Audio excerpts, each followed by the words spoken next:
Hello, কেমন আছো তোমরা সবাই? আশা করছি খুব ভালো আছো, আমিও খুব ভালো আছি। Welcome to my channel. আজকে একটা নতুন ভিডিও নিয়ে চলে এসেছি। এই যে এই পাঞ্জাবিটার ওপর একটা কলকা ডিজাইন করব, তো দেখতে থাকো কেমনভাবে আমি এটা কাজটা করছি। আমি কোনো আর্টিস্ট নই। আর কখনো আমি এরকম কোনো কাপড়ের উপর ডিজাইন করিনি। এটা প্রথমবারই আমার কাজ। সেই জন্য রিস্ক না নিয়ে আমি প্রথমে একটু পেন্সিল দিয়ে ড্রয়িং করে নিয়েছি, কারণ একবারে তুলি দিয়ে করা আমার পক্ষে অন্তত হয়তো সম্ভব নয়। সেই জন্য এরকম একটু পেন্সিল দিয়ে আগে হালকা করে একটু স্কেচটা আমি বানিয়ে নিয়েছি। আর এই যে এই ফেভিক্রিলের অ্যাক্রিলিক কালারটা ইউজ করেছি, আর সঙ্গে কালার মিডিয়াম অবশ্যই মিক্স করতে হবে, কারণ নয়তো পরে পাঞ্জাবি ধুলে কালারটা উঠে যাবে।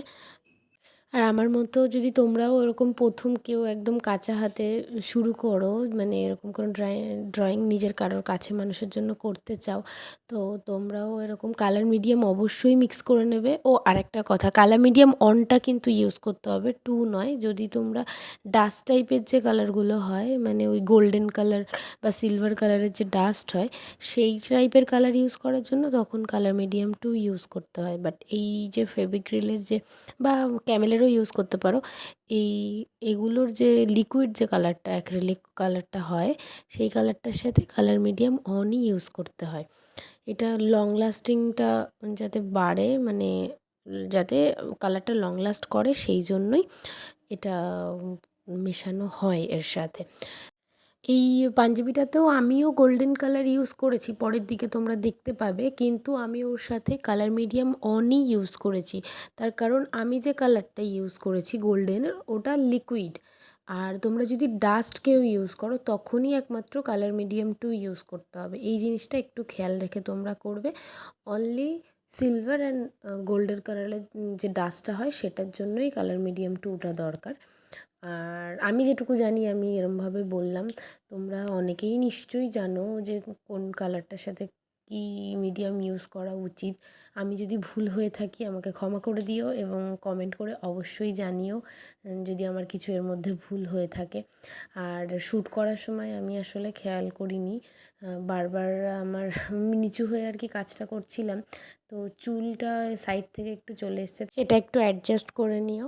আর এই যে এরপরেই আমি গোল্ডেন কালারটা এই যে ইউজ করছি, তোমরা হয়তো ক্যামেরার লাইটে না ঠিক এই গোল্ডেন কালারটা না প্রপারলি দেখা যাচ্ছে না, মানে একটু কেমন যেন ফ্যাকাশে ফ্যাকাশে লাগছে। আর লাইটিংয়েরও একটু সমস্যা আছে, পাঞ্জাবির কালারটা দেখবে মাঝে মধ্যে একটু কেমন যেন চেঞ্জ লাগছে। এটা পুরোই মেরুন কালারের পাঞ্জাবিটা।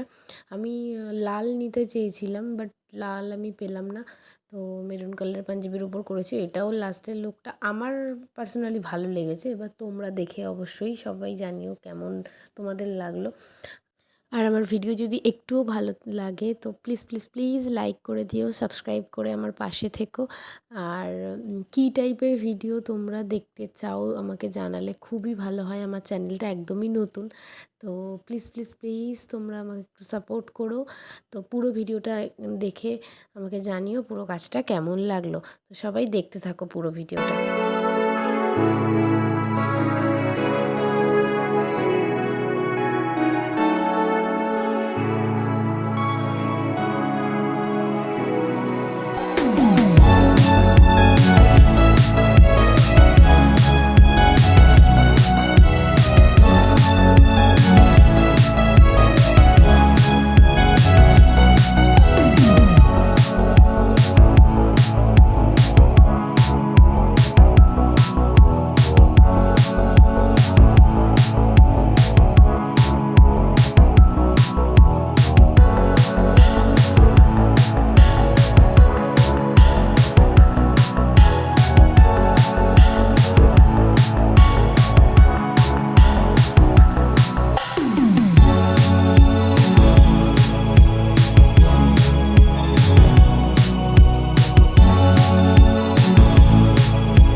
So this is the final look. তোমরা কমেন্ট করো কেমন লাগলো, আর সবাইকে নববর্ষের অনেক অনেক শুভেচ্ছা। আজকের মতো টাটা।